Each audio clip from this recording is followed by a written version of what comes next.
Supposed to be going, right? We haven't really talked about breaking our swing down, and I haven't had you guys breaking your swing down because you guys are kind of picking it up pretty well.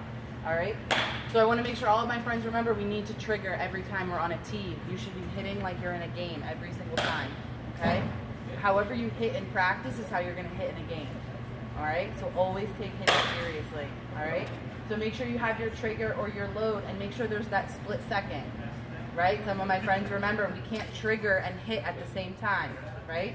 So my trigger is this, right? This is my trigger, right here. That's all it is for me, all right? Everybody has different triggers. They don't have to look like mine, all right? It's comfort and personal preference, all right?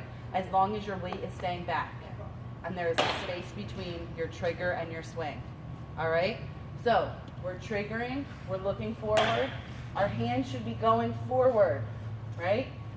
Then we snap straight through, and we want to have a strong wrist. I want you to pause at the end of every single swing and look at the angle of your bat. If your bat is up or right about here, you're doing a great job. That means your wrist is nice and strong. If your bat is level or down, that means you have a weak back wrist, and you're going to hit the top of balls and get a lot of weak ground balls, all right? Having a strong top hand is very important when you're swinging, all right? So when you trigger, you want to be here, snap. You see how high my bat is? That's what gives your ball that nice little lift on it, all right?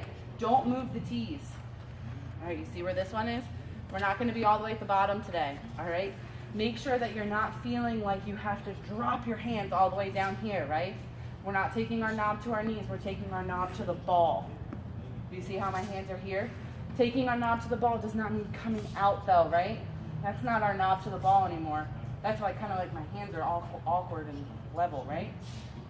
Knob to the ball is keeping our hands close to our body, but where's my knob pointed? The ball. Right to the ball, okay? So make sure it's always coming down, but it doesn't have to be coming down, right? It comes down towards the ball. Does that make sense? Sound like a plan? Let's see if I can do it.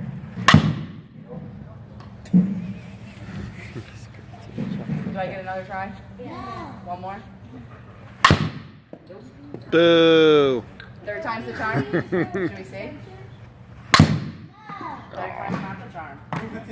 10 times the charm. If I can hit this tee this high, you guys can. I could hit it all the way at the bottom, right? So don't worry so much about where the ball is. Does that make sense? Fourth time? No. If I don't get it now, I'll do like 10 jumping jacks for you. Yay! Whoa. 10 burpees.